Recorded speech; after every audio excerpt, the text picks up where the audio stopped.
아라 아버지라고 부르는 조지 뮬러를 여러분 대부분 잘 알고 계실 것입니다. 그분은 1836년 영국의 브리스톨에서 약 30명의 여자 고아 아이들을 돌보면서 고아원 사역을 시작했습니다. 이후에 영국 애슐리 타운에 5개의 대형 고아원을 세웠고, 한때는 한꺼번에 2,000여 명이 넘는 고아들을 한꺼번에 돌보기도 했습니다. 그의 생활 동안 그의 고아원에서 그의 돌봄을 받은 고아들은 무려 1만 명이 넘었다고 합니다.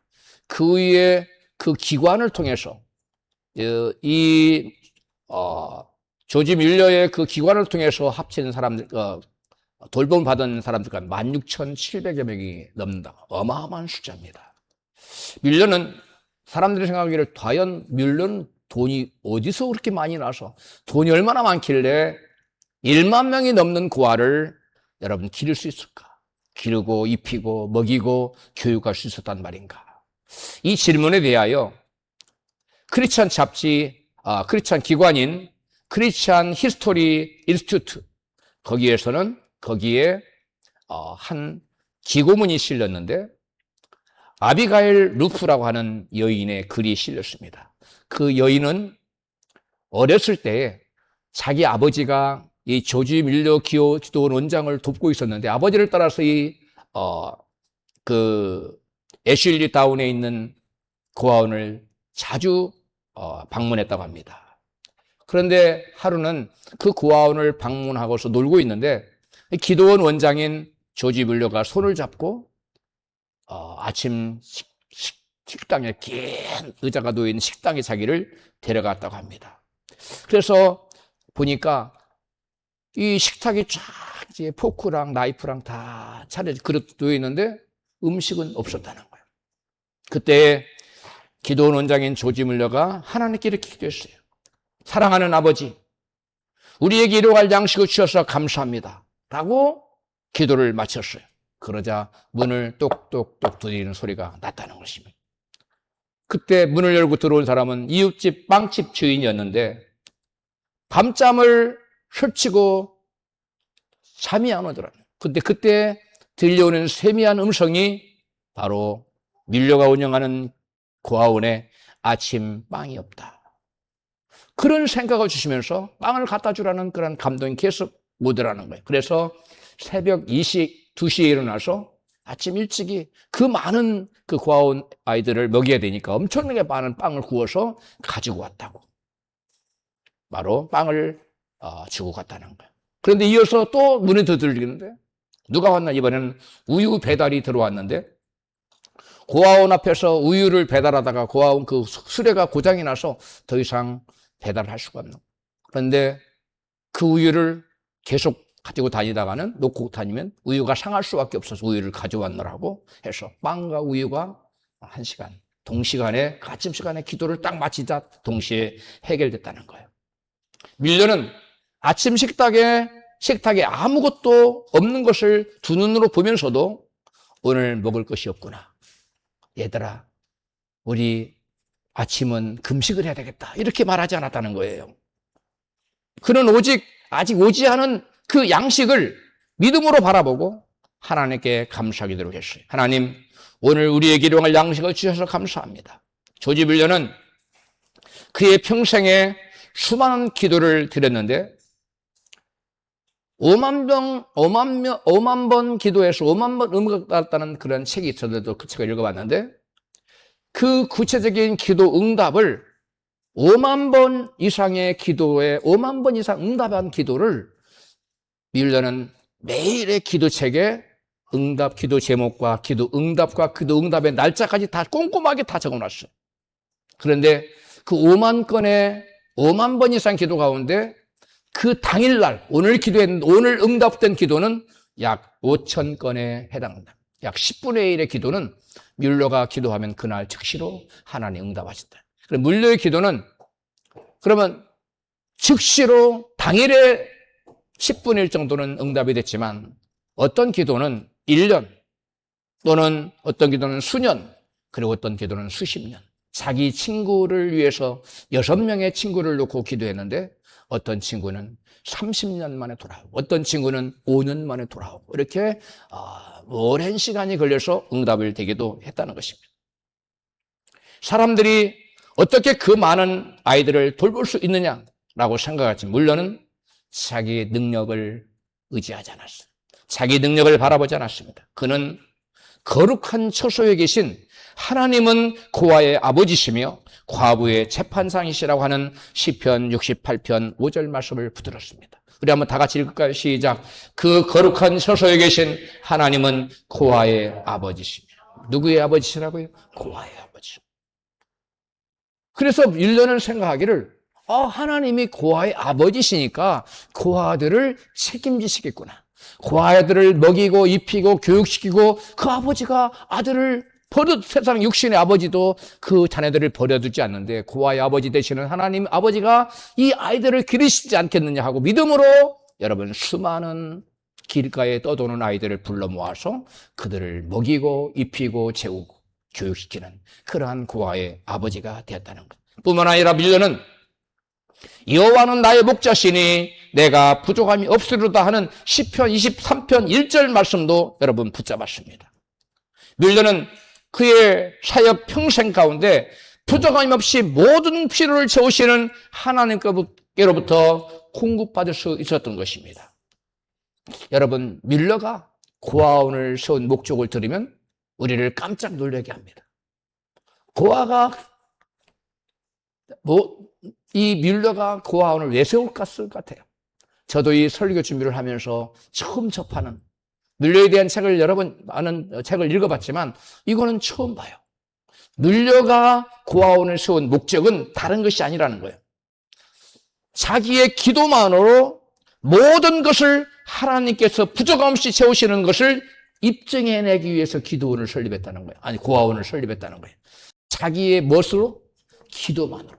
어떤 사람들의 물질적인 후원이나 누가 요청해서 유능한 사람을 찾아가서 도움을 주장 오직 기도만으로 하나님께서 모든 필요를 채우시는 것을 입증해내기 위해서 고아원을 설립했는데 실제로는 여호와께서 밀러의 목자가 되셔서 밀러가 고아를 돌보는 것 이상으로 하나님께서 밀러를 돌아보셨다는 거예요. 할렐루야. 밀러의 책에 이렇게 기록되어 있습니다. 고아들의 필요를 기도만으로 공급받음으로써 하나님께서 살아계셔서 기도를 듣고 계심을 입증하는 것이 사역의 첫째 목적이다. 무슨 사역이에요? 고아원 사역이 여러분 기도만으로 고아들의 모든 필요를 공급해 주는 것. 그래서 세상 만방의 모든 사람들에게 하나님이 살아계셔서 기도를 듣고 계시고 모든 필요를 채워주시는 하나님이라는 것을 입증해내기 위해서 고아원을 설립했는데 실제로 그는 고아원을 통해서 물려의 기도를 하나님 듣고 계시고 그 물려의 기도로 고아들의 모든 필요를 여러분 조금도 어김이 없이 부족함 없이 넉넉하게 채워주셨다는 거예요. 할렐루야. 오늘 본문 시편 23편에서 다윗은 여호와는 나의 목자시니 내가 부족함이 없으리라고 고백하고 있습니다. 다윗은 앞으로 어떤 일이 일어날지 알았기 때문에 이렇게 고백한 것이 아닙니다. 밀러 역시 내일 무엇이 공급될지 알았기 때문에 하나님 일용한 양식을 주셔서 감사합니다. 이것을 채우셔서 감사합니다라고 기도했던 것이 아닙니다. 그들은 모두 자기의 미래를 정확히 알지 못했지만 자기의 목자가 누구시라는 것을 알고 있었다는 거예요.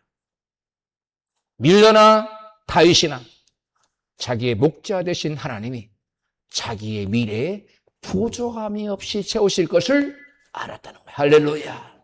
여러분의 목자는 누구십니까? 다윗이나 밀러는 여호와를 자기의 목자로 삼았기 때문에 지금 가진 것이 아무것도 없어요. 지금 당장 식탁에 먹을 음식이 하나도 없어요. 살 돈도 없어요. 그러나 자기가 믿는 하나님, 자기가 의지하는 자기의 목자 여호와 하나님이 이 모든 것을 넉넉히 공급하고 채우실 것이라는 것을 확실히 믿었다는 거예요. 할렐루야. 이것이 바로 여호와를 자기의 목자로 삶는 사람의 여러분 믿음인 것입니다. 양이 여러분 자기의 먹을 것을 준비하는 것이 아닙니다. 목자가 준비합니다. 고아가 자기의 필요한 것을 준비하는 것이 아니라 우리 아버지가 준비합니다. 그렇다면 우리 인생은 어떻습니까?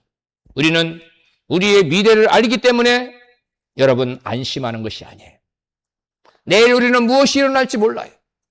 그러나 우리는 예수 안에서 여호와를 나의 목자로 삼고 그분을 의지해서 살기 때문에 우리는 안심하고 평안을 누리며 살고 있는 것입니다. 할렐루야. 우리에게 필요한 것을 우리가 모두 확보하고 있기 때문에 부족함이 없을 것이라고 고백하는 것이 아닙니다. 여호와께서 저와 여러분의 목자가 되시기 때문에 미래에 대해 두려워하지 않고 여러분 부족함이 없다고 선언하고 있는 것입니다. 따라서 합니다. 여호와는 나의 목자시니 부족함이 없으리로다. 여호와는 나의 목자시는 현재형이에요. 내가 현재 여호와를 나의 목자로 삼고 있는 한 부족함이 없으리라던 미래예요. 미완료예요. 하나님께서 부족함 없이 채우실 거라는 거예요. 현재 내가 여호와를 나의 목자로 삼고 있는 한 나의 미래는 하나님이 부족함 없이 채우신다는 믿음의 선언이 다윗의 고백이요 밀러의 고백인 것입니다. 할렐루야. 그렇다면 여호와를 자기 인생의 목자로 삼고 산다는 것은 무엇을 의미하는가요? 의미하는 것일까요? 여호와를 나의 목자로 내가 오늘 삼고 있으면 나의 미래는 부족함 없이 세워진다는데 과연 무엇이 어떻게 하는 것이 어떠한 삶이 여호와를 나의 목자로 여러분 모시고 사는 것일까요? 양은 자기 힘만으로 생존이 불가능한 동물입니다. 이 세상에 수많은 동물들이 있습니다. 각기 특성이 있습니다. 종에 따라서. 그런데 세상에서 가장 온순하고 가장 무력한 자기 힘으로 절대 혼자 힘으로 살아갈 수 없는 존재가 여러분 양입니다. 세상에 그 어떤 동물이나 어떤 곤충, 어떤 새도 여러분 목자의 돌봄이 필요 없어요. 그냥 그들은 살아갈 수 있어요. 여러분 닭들, 우리 닭장에 있는 닭들 산에 놓으면 잘 살아요. 자들 나가서. 집안에서 키우는 강아지도 내보내면 잘 삽니다. 목자의 돌봄이 없이도. 그러나 딱 한 가지 양만큼은 목자의 돌봄이 없이는 절대 혼자 생존 자체가 불가능합니다. 염소에게는 뿔이 있지만 뿔이라도 달려있지만 양에게는 뿔조차도 없어요. 양은 다른 초식동물은 이 독성 있는 것을 금방 분별해내서 안 먹는다고 합니다. 그러나 양은 그 독인지도 모르고 먹어요. 그러나 목자가 독성 있는 풀을 골라내줘야 되잖아요. 여러분 스스로 어떤 목초지를 어떤 그 풀을 먹어야 될지조차도 구분하지 못하는 양이 어떻게 스스로 힘으로 살아갈 수 있겠어요? 그리고 양은 자기 힘으로 어디가 물이 있는지를 찾지 못합니다. 양은 시력이 약하다고 그래요. 또 어디에 목초지가 있는지도 양은 찾지 못합니다. 그래서 목자가 물이 있는 곳으로 목초지가 있는 곳으로 매일매일 여러분 인도해야 돼요. 데리고 갔다가 데리고 와야 돼요. 그리고 그들이 양을 뜯어먹는 풀을 뜯어먹는 사이에는 양을 잡아먹기 찾아오는 늑대와 이리와 곰과 사자를 방어해줘야 돼요. 보호해줘야 돼요.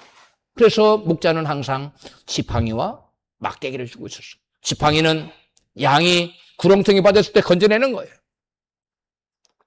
막대기는 뭐냐? 곰과 사자가 늑대가 찾아왔을 때 치는 여러분 공격 무기입니다. 양은 여러분 전적으로 목자를 의지해야만 살아가도록 시음받은 이 세상에 존재하는 단 유일한 동물이에요. 그래서 양은 목자를 떠나서는 여러분 단 하루도 살아갈 수가 없는 존재가 양입니다. 그런데 성경은 여호와 하나님을 목자로 묘사하고 그를 믿는 성도를 그가 기르시는 양에 비유해서 말씀하고 있다는 것입니다. 시편 100편 3절입니다. 시작. 그는 우리를 지으신 하나님이시요 우리는 그의 것이니 그의 백성이요 그의 기르시는 양이로다. 그의 기르시는 뭐라고요? 양이라고요. 우리 예수 믿는 사람, 우리 하나님의 자녀들은 하나님께서 돌보시는 하나님의 양이라고 성경은 분명히 말씀합니다. 시편 79편 13절입니다. 시작. 그러하면 주의 백성 곧 주의 기르시는 양된 우리는 영원히 주께 감사하며 주의 기르시는 양된 우리는, 주의 백성들은 주의 기르시는 양이라고 말씀하고 있어요. 또 시편 53편 6절에서 이사야 선자는 이렇게 말합니다. 다 같이 우리는 다 양 같아서 그릇 행하여 각기 제 길로 갔거늘 여호와께서는 우리 무리의 죄악을 그에게 담당시키셨도다. 할렐루야. 양들을 바로 죄로 말미암아 하나님의 양 목자의 인도를 받지 않고 목자의 품 안에 머물러 있지 않고 목자의 품을 떠나서 각기 제 길로 간, 그래서 죄로 말미암아 영원히 죽을 수밖에 없는 우리들을 대신해서 여호와께서는 우리 무리의 죄악을 누구에게? 그에게. 바로 누구예요? 장차 오실 예수님. 이미 우리를 위해서 십자가 지신 예수님께 저와 여러분의 양된 우리의 죄를 다 지우셨다, 담당시켰다. 할렐루야. 예수께서 저와 여러분, 우리의 목자 되시는 저와 여러분의 모든 죄를 지고 십자가에 달려 피 흘려 죽으심으로 그 피로 저와 여러분이 갚아야 될 죄의 값을 대신 갚아주셨다는 것. 믿으시면 크게 아멘 하십시다. 성경은 이처럼 도처에서 제가 설교 준비하면서 뽑아보니까 성경에 우리가 믿는 하나님의 백성, 하나님의 양이라는 구절이 너무너무 많아요. 그래서 가장 대표적인 것 3개만 소개했는데요. 성경 도처에서 하나님 믿는 하나님의 백성들은 하나님의 양이라고 분명하게 말씀하고 있다. 우리 옆에 계신 분에게 당신은 하나님의 어린 양입니다. 할렐루야. 하나님께서 돌보신 어린 양이에요. 하나님께서 기르시고 먹이시고 여러분 보호하시고 책임지시고 인도하시는 어린 양이에요. 할렐루야. 양은 무기도 없고 자기 스스로 풀을 찾을 능력도 없어요. 물을 찾을 능력도 없어요. 그러나 양이 살아가는 유일한 방법이 있어요. 누구와 가까이 있으면 됩니까? 목자 품 안에 있으면 돼요. 목자하고 가까이, 목자만 떨어지지 않으면 양에게 필요한 모든 것을 목자가 공급합니다. 할렐루야. 그래서 세상의 모든 동물 중에 가장 편한 동물이기도 해요. 왜? 목자가 다 책임져 주기 때문에. 할렐루야. 그러므로 저와 여러분 이 땅에서 무엇을 먹을까? 무엇을 마실까? 무엇을 입을까? 염려하라. 염려하지 말라. 염려하지 말라. 하나님께서 이 세상의 모든 들에 나는 새도 입히시는데 너희들일까 보냐? 예수님 말씀하셨어요. 하나님께서 당신의 양된 저와 여러분을 때마다 초마다 여러분 분초마다 우리의 모든 필요를 여러분 채우실 줄로 믿습니다. 그래서 우리는 여호와를 목자로 삼고 있는 한 부족함이 없는 삶을 살 수 있는 거예요. 할렐루야. 따라서 여호와를 목자로 삼다는 것은 여호와께서 자기 인생을 인도해 주실 것을 믿고 의지하는 삶을 말하는 거예요. 여호와를 나의 목자시라고 말하는데 여호와를 인도를 받기를 거부한다면 그는 여호와를 자기 목자로 삼지 않은 사람이에요. 여호와를 자기 목자로 삼고 사는 사람은 하나님의 인도함 받는 삶을 사는 거예요. 할렐루야. 그리고 하나님께서 인도하시는 대로 내 뜻은 그리 가면 안 될 것 같은데 그래도 하나님이 그쪽 가라 그러면 거기에 물이 있는 거예요. 내 뜻은 이리 가면 안 될 것 같은데 그래도 그리 가라면 거기 풀이 있는 거예요. 할렐루야.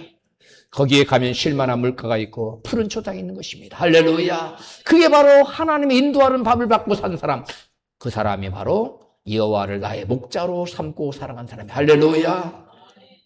그래서 여호와를 나의 목자로 삼고 사는 사람은 염려, 근심, 걱정할 필요가 없어요. 모든 걸 맡기고 사는 거예요.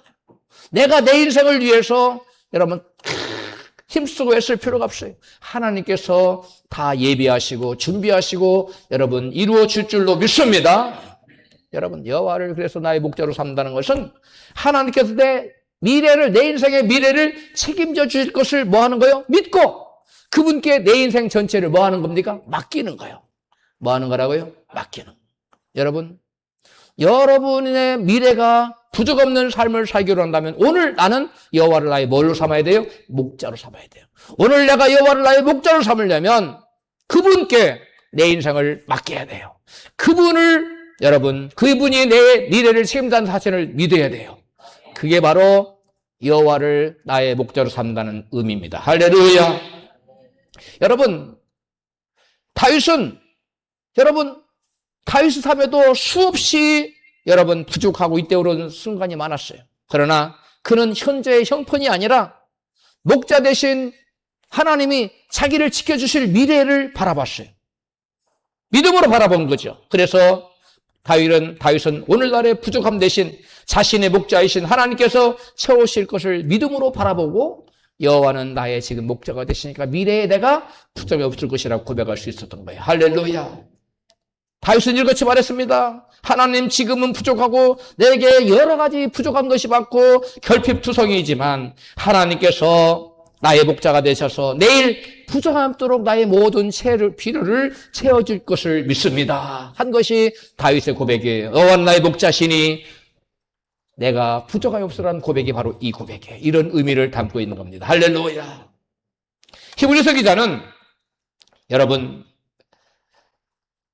믿음은 바라는 것들의 실상이요 보지 못하는 것들의 증거라고 히브리서 11장 1절에 기록하고 있어요. 믿음이 뭐냐? 보지 못하는 것들을 뭐라고요? 증거하는 거예요. 다윗의 눈에 보이는 것은 여러분 지금 풍성함이 아니었어요. 부족함이 없는 삶이 아니었어요. 다윗의 눈에 보이는 것은 현재 궁핍함이었어요. 부족함 투성이었어요. 그러나 그가 믿음으로 바라본 것은 내일을 아시는, 자기 내일의 미래에 풍성히 세우시는 하나님을 바라봤어요. 그래서 하나님 안에서 자기는 부족함이 없는 풍성함을 살 것이라고 믿음으로 고백한 것이 여호와는 나의 목자시니 내가 부족함 없다고 고백을 한 것입니다. 할렐루야. 그래서 여호와를 목자로 삼고 살아가는 사람은 현재의 어려움 대신 내일 가득 채우실, 풍성하게 채우실 목자 되신 여호와 하나님을 여러분 믿고 사는 거예요. 그래서 오늘 없어도 궁핍해도 핍절해도 곤고해도 기뻐할 수 있는 거예요. 그래서 성경 우리에게 항상 기뻐하라고 데살로니가전서 5장 16절에 말씀하고 있어. 우리 다 같이 한번 할까요? 항상 기뻐하라. 왜 우리가 항상 기뻐할 수 있어요? 내일 나의 목자신 하나님이 나의 모든 필요를 넉넉히 모할 것을 알기 때문에 채우실 것을 우리는 믿기 때문에 오늘 우리는 궁핍해도 어려워도 고난이 있어도 문제가 있고 환난이 있어도 오늘 우리는 믿음으로 기뻐할 수 있는 줄로 믿습니다. 누가 기뻐할 수 있느냐? 여호와를 나의 목자로 삼고 사는 사람은 기뻐할 수 있어요. 그러나 여호와를 나의 목자로 삼지 않고 내가 내 인생을 스스로 경영하라고 드는 사람, 스스로가 자기 인생의 목자가 되려고 하는 사람은 여러분 현재의 고난 앞에, 현재의 문제 앞에, 현재의 환난과 궁핍과 어려움 가운데 여러분 기뻐할 수가 없어요. 여러분은 여호와를 현재 나의 목자로 삼고 현재의 어려움 가운데도 기뻐하며 살겠습니까? 아니면 내가 내 인생을 스스로 주관하며 살며 현재의 고난 가운데, 어려움 가운데 원망하고 불평하고 살겠습니까? 여러분, 여호와를 목자로 삼는 사람은 현재의 형편이 어떠하든지 감사하며 기뻐하며 살게 될 줄로 믿습니다. 이것이 여호와를 나의 목자로 삶은 사람의 여러분 미래고 오늘의 신앙 고백이 되는 것입니다. 바울은 로마서 8장 18절에 같이 말씀해요. 생각컨대 현재의 고난은 장차 우리에게 나타날 영광과 좋게 비교할 수 없도다. 여기에 나타난 우리가 누구냐? 여호와를 나의 목자로 삼는 사람이에요. 여호와를 나의 목자로 삼는 사람에게는 현재 우리에게 있는 고난은 장차 우리에게 나타날 영광과 좋게 비교 자체가 안 된다는 거예요. 할렐루야. 그러므로 여호와를 나의 목자로 삼으십시오. 여호와를 나의 목자로 삼기만 하면 현재의 여러분 궁핍이, 현재의 결핍이, 현재의 환난과 시련과 어려움이 문제가 안 된다는 거예요. 왜? 그것들은 모두 다 장차 나타날 영광의 여러분 밑거름이 되기 때문에. 여러분 요셉 보십시오. 종으로 팔려갔습니다. 낯선 이국 땅에 가서 종살이하고 노예 생활했어요. 그 다음에 거룩하게 하는 말씀대로 살려다가 누명을 쓰고 깊은 감옥에 떨어졌어요. 2년 이상 감옥에 갇혔어요. 그런데 그 모든 것이 여호와를 자기 인생의 목자로 삼은 요셉에게는 요셉에게 그 영광의 날의 디딤돌이 되었던 거예요. 할렐루야. 저와 여러분이 현재의 삶 가운데 어려움 가운데서도 여호와를 나의 뭘로 삼기만 하면, 목자로 삼기만 하면 이 모든 어려움이 변하여 축복의 디딤돌이 되는 전화위복의 기초돌이 되는 것을 믿으시면 크게 아멘 하십시다. 할렐루야. 여러분, 우리가 오직 여호와 하나님만 나의 목자로 삼고 믿음으로 장차 내일에 나의 목자 되신 하나님께 나의 모든 필요를 넉넉히 채우실 것이라는 걸 믿고 살면 우리의 필요를 너무나 잘 알고 계시는 우리의 목자 하나님께서 우리를 넉넉하게 돌보시고 채우시는 은혜가 있을 줄로 믿습니다. 그래서 우리 목자 되신 예수님은 이같이 말씀해요. 요한복음 10장 10절에 시작. 내가 온 것은 양으로 생명을 얻게 하고 더 풍성하게 얻게 하려 함이라. 예수님께서 목자로 우리 가운데 오셨어요. 왜 오셨느냐? 양으로 생명을 얻게 하고 죄에서 구원받아 영생을 얻게 하고 또 풍성한 삶을 살게 하려고 예수께서 이 땅에 오셔서 저와 여러분을 위해서 십자가 달리 피 흘려 죽으셨고, 예수께서는 그렇게 온 천하를 소유한 여러분 가장 부유하신 분이 이 땅에선 가난하게 사셨어.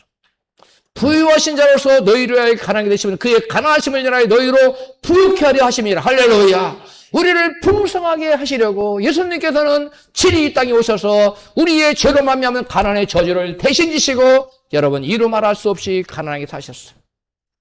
예수님의 가난은 저와 여러분의 죄로 말미암은 가난의 저주를 대속하게 하신 것이요, 우리에게 풍성히 채우시려는, 부족함 없이 넉넉하게 채우시려는 예수님의 여러분 십자가 대속이요 가난의 대속인 줄 믿으시면 아멘 하십니다. 여호와를 목자로 삼고 사는 사람은 자신의 미래를 온전히 그분께 맡기고 그분을 믿고 의지하며 살아가는 사람입니다. 양이 목자를 떠나서는 살아갈 수 없듯이 여러분 성도 역시 목자 대신 여호와 하나님을 떠나서는 결코 살 수가 없습니다. 여러분 팔레스타인의 목자들은 양들을 들에다가 쫙 풀어놓고 방목할까요? 마음대로 살으라고? 그렇지 않다고 합니다. 팔레스타인에 있는 이 목자들은 양들을 방목하지 않아요. 양들과 함께 나가서 양들과 함께 그 가운데 머물고 그 다음에 함께 있다가 저녁이 해질 무렵이 되면 양들을 다 몰아서 여러분 그 집으로 돌아오는 거예요. 양의 처소로 돌아오는 거예요. 예수님께서는 예수님 자신과 자신을 믿는, 예수를 믿는 성도들의 관계를 이와 같이 들에 함께 나가서 온종일 같이 있고 온종일 돌아보고 온종일 같이 있다가 돌아오는 그러한 양과 목자의 관계로 그 관계를 묘사하고 있어요. 즉 온종일 하루 종일 있는 양과 목자의 관계가 얼마나 친밀할까요? 그래서 양은 양의 목소리만 들어도 다 알아요. 그리고 양이 움직이면 따라서 움직여요. 양이 가면, 목자가 가면 양도 따라가고 목자가 멈추면 양도 서요. 이게 양의 특성이에요. 그러나 염소는 그렇지 않습니다. 목자가 가도 안 가도 지가 앞서가. 그러나 양은 목자가 움직이지 않는데 양은 움직이지 않아요. 목자가 갈 때 따라가요. 염소는 지가 앞서서 주인을 끌고 가요. 저와 여러분은 양과 염소는 비슷하게 생겼어요. 우리는 염소가 되지 말고 양이 되어야 될 줄로 믿습니다. 염소는 목자를 필요로 하지 않아요. 지가 목자가 되려고 그래요. 양은 절대적으로 목자를 의지해요. 그리고 목자를 따라가요. 그런 자에게, 여호와를 나의 목자로 삼고 사는 자에게 하나님은 그의 미래를 부족 없이 채우신다는 거예요. 할렐루야. 예수님께서는 자신과 믿는 성도들의 관계를 목자와 양의 관계로 이같이 말씀하셨어요. 요한복음 10장 14절에 시작. 나는 선한 목자라. 내가 양을 알고 양도 나를 아는 것이 아버지께서 나를 아시고 내가 아버지를 아는 것 같으니 나는 양을 위하여 목숨을 버리노라. 27절. 내 양은 내 음성을 들으며 나는 그들을 알며 그들은 나를 따르느니라. 예수님은 당신을 선한 목자라고 말씀하셨어요. 예수님께서 하나님 아버지를 알고 아버지께서 아는 것이 내가 양을 알고 양도 나를 안다는 거예요. 그렇게 친밀하고 긴밀하다는 거예요. 그런데 나는 선한 목자로 양들을 위하여 나의 뭘 버리노라? 나의 목숨을 버리노라. 예수님은 이 말씀대로 양들을 위하여 십자가 달려서 피 흘려 죽으심으로 여러분 저와 여러분의 죄를 대속하셨어요. 할렐루야. 예수님은 양들을 위해서 자기 자신의 목숨을 십자가에 내어놓는 선한 목자라는 거예요. 우리를 지키고 보호하기 위해서, 우리에게 새로운 생명을 주시기 위해서 당신의 목숨까지 내어놓는 목자, 이것을 예수님은 당신을 선한 목자라고 표현해요. 그래서 우리가 찬양하잖아요. 선한 목자 되신 우리 주, 할렐루야. 예수님이 선한 목자 되신다는 거예요. 할렐루야. 그 선한 목자를 나의 목자로 삼고 살아가는 사람의 미래는 부족함이 없는 것입니다. 여러분, 예수님께서는 자신을 따르는 제자들을 가리켜 목자의 음성을 듣고 목자의 인도를 따르는 양으로 묘사하고 있어요. 그래서 저와 여러분이 하나님을, 예수님을 나의 목자로 삼기 위해서는 그분의 음성을 들을 줄 알아야 돼요. 그리고 그분의 음성에 순종하며 따라가야 돼요. 근데 목자는 예수님을, 하나님을 나의 목자로 삼고 살아가는 사람은 하나님의 음성을 들을 줄 알아요. 그리고 그 음성에 듣는 것으로 끝나지 않아요. 그리고 그분의 음성에 순종하고 따라가요. 그게 바로 목자와 양의 관계예요. 여호와는 나의 목자라고 말하는데 양의 음성도 듣기를 원치 않아요. 그리고 그 음성을 듣고도 순종하지 않아요. 그러면 그 사람은 말로는 여호와는 나의 목자라고 외칠지 몰라도 여호와가 그의 목자는 되지 않는 거예요. 그래서 그 사람은 미래를 보장받을 수 없어요. 여러분, 목자 되신 하나님으로부터 미래를 보장받기를 원하시는 분은 크게 아멘하십시다. 그러려면 우리는 하나님을, 예수님을 나의 목자로, 뭘로? 목자로 삼아야 돼요. 할렐루야. 다음으로 여호와를 자기 인생의 목자로 삼는 자는 어떠한 삶을 살게 될까요? 다윗은 여호와는 나의 목자시니 내가 부족이 없으리로라고 고백합니다. 다윗은 여호와를 자기 목자로 삼는 자에게는 부족이 없는 삶을 살 수 있다고, 살게 된다고 고백하고 있는 것입니다. 성경은 우리가 아무리 힘쓰고 애쓴다고, 아침 일찍 일어나고 밤에 늦게까지 일할지라도, 수고와 이마에 피땀을 흘리고 노력한다 할지라도 부족함이 없는 삶을 살 수 없다고 말해요. 시편 127편 1절입니다. 시작. 여호와께서 집을 세우지 아니하시면 세우는 자의 수고가 헛되며 여호와께 성을 세우지 지키지 아니하시면 파수꾼의 경성함이 허사로다. 너희가 일찍이 일어나고 늦게 누우며 수고의 떡을 먹음이 헛되도다. 사람이 피땀 흘려 애쓴다고 해서 여러분 자기의 핍절이 사라지고 자기가 원하는 성이 세워지는 게 아니라는 거예요.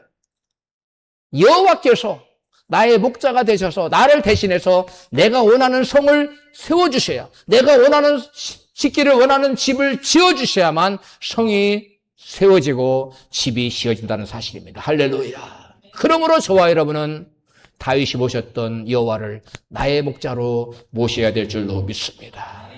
성경은 다윗의 고백 말고도 하나님께서 우리를 필요를 채우시는 공급자라는 사실을 누차에 걸쳐서 이같이 말씀해요. 빌립보서 4장 19절에 같이 시작. 나의 하나님이 그리스도 예수 안에서 영광 가운데 그 풍성한 대로 너의 모든 쓸 것을 채우시리라. 여호와 하나님을 저의 목자로 삼고 살아가는 사람에게는 우리의 필요를 채우시는데 얼마만큼? 풍성하게 채우신다는 거예요. 그것도 어느 한 면이 아니라 모든 쓸 것을 풍성하게 채우신다. 그러므로 저와 여러분은 여호와를 다윗처럼 우리의 목자로 삼아야 될 줄로 믿습니다. 로마서 8장 32절입니다. 시작. 모든 사람을 위하여 당신의 아들까지 아낌없이 내어주신 하나님께서 그 아들과 함께 무엇이든지 다 주시지 않겠습니까? 공동번역입니다. 하나님께서 우리에게 아들까지도 우리에게 은혜로 베풀어 주셨어요. 십자가에. 그런데 하나님이 우리에게 무엇이 아까워서 아들까지도 내어주는, 무엇을 주시지 않겠어요? 우리가 원하는 것을, 우리의 필요한 것을 무엇을 안 주시겠어요? 그런데 누구에게 주느냐? 여호와를 나의 목자로 삼는 자에게 주는 거예요. 할렐루야. 목자, 여호와를 나의 목자로 삼지 않으면 양들이 목자를 떠나서는 목자의 보호를 받을 수 없듯이 목자가 아무리 푸른 초장을 발견해 놨어요. 그래도 양이 목자가 이리 가자 하면 따라가지 않는다면 그 목자를 인정하지 않고 따라가지 않고 그 넓은 푸른 초장에 무슨 필요가 있겠어요? 마찬가지로 하나님께 저와 여러분을 위하여 예비된 놀라운 축복들이 우리가 여호와를 나의 목자로 삼고 그분 인도함 따라 가지 않는다면 그것들이 나와 무슨 상관이 있겠느냐는 거예요. 그러므로 저와 여러분은 기필코 반드시 틀림없이 여호와를 나의 목자로 삼고 살아야 될 줄로 믿습니다. 여러분, 독생자까지 아끼지 않은 하나님이 무엇을 주시지 않겠느냐고 바울은 지금 크게 반문하고 있어요. 예수님은 당신께서 우리를 인도하시는 유일한 목자가 되신다는 사실을 이같이 말씀합니다. 요한복음 14장 6절, 여러분 다 외우실 거예요. 시작. 예수께서 가라사대 내가 곧 길이요 진리요 생명이니 나로 말미암지 않고는 아버지께로 올 자가 없느니라. 아멘. 예수님께서는 오직 당신만이 우리를 하나님께로 인도할 수 있는 유일한 목자가 된다고, 유일한 길이 된다고 말씀하고 계세요. 우리의 유일한 길이 되시는, 우리의 유일한 목자가 되시는 예수님을 우리의 목자로 삼고 살아가시기를 축복합니다. 예수님을 나의 목자로 살아갈 때 우리는 아버지께 갈 수 있어요. 우리는 예수님을 우리의 목자로 삼고 가갈 때 아버지가 계시는 천국으로 인도함 받을 수 있어요. 여러분, 죽어서만 천국을 말하는 게 아니에요. 이 땅에서도 우리가 예수님을 우리의 목자로 삼고 살아가면 그 예수님이, 우리의 목자 되신 예수님이 우리를 천국의 삶으로, 천국의 모형으로 우리를 인도하실 줄로 믿습니다. 여러분, 천국으로 하나님께서 목자 되신 예수님께 우리를 인도하려면 그 목자 되신 예수님을 따라가야 돼요. 목자 되신 예수님을 인정하고 그분의 인도를 받아야 돼요. 그런데 그분의 인도를 받지 못한 사람은 여러분, 천국을 체험할 수 없어요. 이 땅에서 천국을 체험할 수 없고, 이 땅에서 천국을 누릴 수도 없고, 죽어서도 천국 갈 수 없어요. 그러므로 반드시 저와 여러분은 우리의 길 되시고 생명 되시는 예수님을 우리의 목자로 살아가야 될 줄로 믿습니다. 다른 목자는 없어요. 예수께서 말씀하신 나보다 먼저 온다는 다 절도요 강도라고 그랬어요. 예수님만이 참된 목자요, 참된 인도자요, 아버지께로 인도하는 유일한 목자가 되신 것을 믿으시면 크게 아멘하십시다. 여러분, 예수님께서는 내가 너희를 보냄이 양을 이리 가운데 보냄과 같다고 마태복음 10장 16절에 말씀하세요.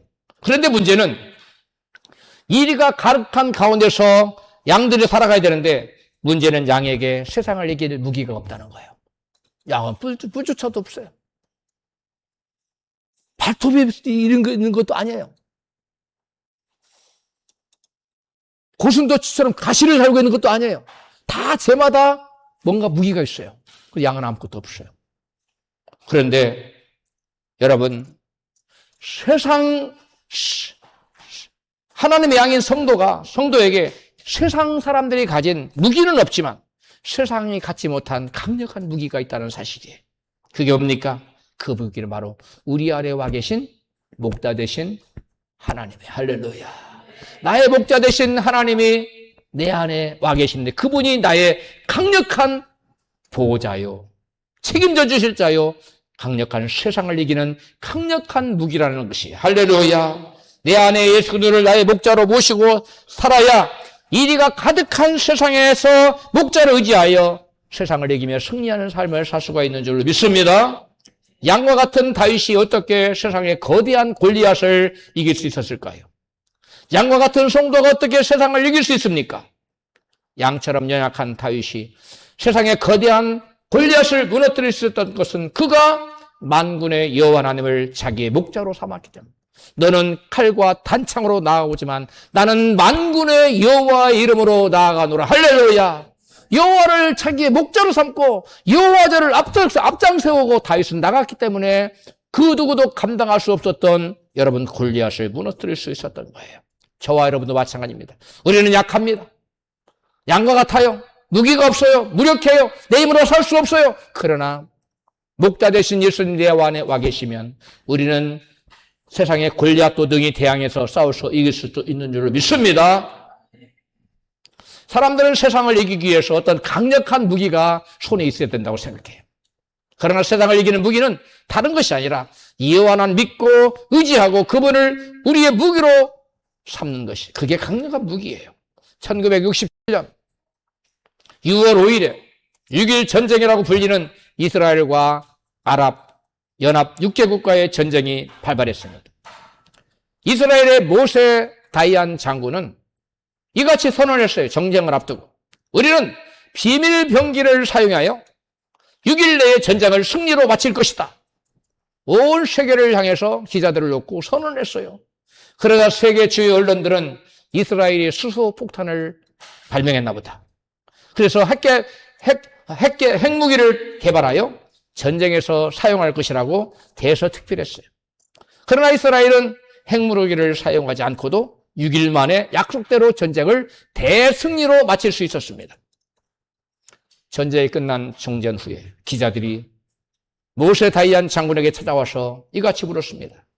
당신들이 사용한 신무기는 무엇이었느냐고. 그러자 모세 다이안 장군은 이같이 답했습니다. 성경 아모스 9장 14절로 15절 말씀이 우리의 신무기였습니다. 우리 모세 다이안 장군이 썼던 강력한 신무기 한번 읽어봅시다. 시작. 내가 내 백성 이스라엘에 사로잡힌 것을 돌이키리니 내가 저희를 그 본토에 심으리니 저희가 나의 준 땅에서 다시 뽑히지 아니하리라. 이는 여호와의 말씀이니라. 이게 무슨 신무기가 될까 생각하지만 이건 이스라엘 백성의 강력한 신의 무기였어요. 왜냐하면 이스라엘은 약 1900년 동안 나라 없이 온 세상을 디아스포라로 떠돌다가 1900년 만에 팔레스타인 지역의 닿던 그 땅에 이스라엘 나라가 나라가 세워졌어요. 그런데 그때 세계 열방에서 러시아에서 미국에서 저기 북아프리카에서 유럽에서 중국에서 세계 각지에 흩어져 살던 짐승 취급을 받던 짐승보다 못한 취급받던 사람들이 전부 다 이스라엘로 몰려들어왔어. 성경에 내가 독수리로 너희를 나라 옮길 것이다. 그 예언처럼 다 비행기 타고 돌아왔어. 그 나라를 세웠어. 그런데 나라를 세운 지 20년째 되는 해에 아랍연합국이 이스라엘을 지금 집을 삼키겠다는 거예요. 공격하겠다는 거예요. 그때에 이스라엘 백성들은 무엇을 붙들었느냐? 하나님의 약속의 말씀 붙들었어요. 무슨 말씀이냐? 내가 내 백성 이스라엘을 사로잡힌 것을 돌이키리니 세계 각국에 흩어져 디아스포라로 돌이킨다는 거예요. 돌이키리니 내가 저희를 그 본토에 심으리니 팔레스타인에 세운 그 나라에 심으리니 저희가 나의 준 땅에서 다시 뽑히지 않을 것이다. 이는 여호와의 말씀. 이 말씀을 붙들었어. 우리가 지금 하나님께 이 준 땅에 하나님 다시 심은 다시 뽑히지 않을 거라는 그 말씀을 이스라엘의 모든 방송 매체가 온종일 여러분 6.1 전쟁 내내 이 말씀만 들었다는 거예요. 군인들도 계속 이 말씀을 묵상했고 온 백성들도 이 말씀 묵상했다는 거예요. 하나님께서 이 본토 우리를 심어주는 이 땅이 다시 뽑혀나가지 않을 것이다. 근데 현실적으로는 뽑혀나갈 수밖에 없을 그런 상황이에요. 6개국 강당한 여러분 그 비행기 공군의 그 힘의 비율 50대 1이에요. 이스라엘 1이고 50이요. 어떻게 싸워요? 어떻게 이겨요? 그런데 이들이 이 말씀 붙들었어요. 그런데 여러분 놀랍도록 6일 만에 그대로 완전히 토토화시켜버리고 이스라엘은 거의 사상자도 없이 비행기도 뭐 거의 손실된 게 없어. 적국의 모든 비행기들 다 토토화시켜버렸어요. 여러분 말씀을 의지하는 자에게 이와 같은 놀라운 역사가 나타날 줄로 믿습니다. 여러분 믿음은 미래를 아는 것이 아니에요. 미래를 아시는 여호와 하나님 목자로 모시고 그분을 의지하며 사는 것을 말합니다. 여러분 예수님께서는 목자 없는 양은 고생하고 유리방할 수밖에 없다. 이같이 말씀하세요. 마태복음 9장 36절입니다. 시작. 무리를 보시고 민망히 여기시니 이는 저희가 목자 없는 양과 같이 고생하며 유리함이라. 아멘. 목자 없는 양과 같이 고생하며 유리함이라. 목자가 없는 양은 유리방황하고 고생하게 돼 있다는 거예요. 그러나 목자가 있는 양은 목자가 양을 다 케어하고 준비하고 먹을 걸 다 준비하기 때문에 유리방황할 필요가 없어요. 고생할 필요가 없는 거예요. 그러므로 저와 여러분은 예수님을 여호와 로이 하나님을 우리의 목자로 삼고 살아가야 될 줄로 믿습니다. 여러분 사랑하는 성도 여러분, 우리에게 필요한 것은 미래를 미리 아는 것이 아닙니다. 미래를 아시는 목자를 만나고 그분을 의지하며 사는 것이 필요한 거예요. 우리는 내일 무슨 일이 날지 아무도 알지 못합니다. 어떤 골짜기를 지나게 될지도 모릅니다. 그러나 한 가지 분명한 것이 있습니다. 여호와는 나의 목자가 되어주신다는 거예요. 할렐루야. 여러분 양은 어디에 물이 있는지 어디에 풀이 있는지 모르지만 그러나 목자를 따라가요. 왜? 목자가 다 알고 있어요. 그래서 목자가 풀이 있는 곳으로, 물이 있는 곳으로 양들을 인도해요. 저와 여러분은 어디에 풀이 있고 어디에 물이 있는지 염려할 필요 없어요. 목자 대신 예수님만 따라가면 될 줄로 믿습니다. 사랑하는 성도 여러분, 오늘 우리의 삶이 아무리 힘들고 궁핍해도 낙심하지 마십시오. 여호와 로이 하나님을 여러분의 목자로 삼으십시오. 그분을 믿고 의지하십시오. 그분의 음성을 듣고 그분을 따라가십시오. 그러면 우리도 다윗처럼 이처럼 고백하게 될 것입니다. 여호와는 나의 목자시니 내가 부족함이 없으리로다. 사망의 음침한 골짜기를 지날 때에도 이처럼 고백하십시오. 내가 사망의 음침한 골짜기를 다닐지라도 해를 두려워하지 않을 것은 주께서 나와 함께 하심이라. 본문 10편, 24편, 3편, 4절 말씀. 사망의 음침한 골짜기가 없어지는 것이 아닙니다. 나를 지키시고 보호하시는 여호와 로이, 나의 하나님, 목자 되시는 하나님이 나와 함께 해주신다는 거예요. 할렐루야. 다윗은 사망의 음침한 골짜기가 없을 것이라거나 또는 그 골짜기에 세를 당하지 않을 것이라고 말하지 않았습니다. 주께서 나와 함께 하신다고 말하고 있습니다. 그분이 나와 함께 하셔서 막대기와 지팡이로 나를 지키시고 보호하신다는 거예요. 여러분, 사망이 엄침한 골짜기가 문제가 아닙니다. 그 골짜기를 지날 때에 내가 여호와를 목자로 삼고 있느냐 아니냐가 문제인 것입니다. 그러므로 사랑하는 성도 여러분, 미래를 알려고 하기보다 미래를 아시는 목자 되신 예수 그리스도를 믿으십시오. 내 인생의 목자는 내가 아니에요. 내 인생을 내가 책임질 수 없어요. 내 인생의 운전대를 주님께 맡겨드리십시오. 할렐루야. 이것이 바로 여호와를 나의 목자로 삼는 거예요. 그러면 그 목자 되신 여호와 하나님께 저와 여러분의 인생을 여러분 푸른 초장으로 쉴만한 물고로 인도하십니다. 그럼 오늘 또 내일 또 그리고 우리 인생의 마지막 그날까지 순간까지 지켜주시는 여러분 여호와 로이 목자 하나님을 여러분 믿고 의지하며 살 수 있기를 바랍니다. 다 같이 고백합시다. 시작. 여호와는 나의 목자시니 내가 부족함이 없으리로다. 할렐루야. 우리 말씀을 생각하면서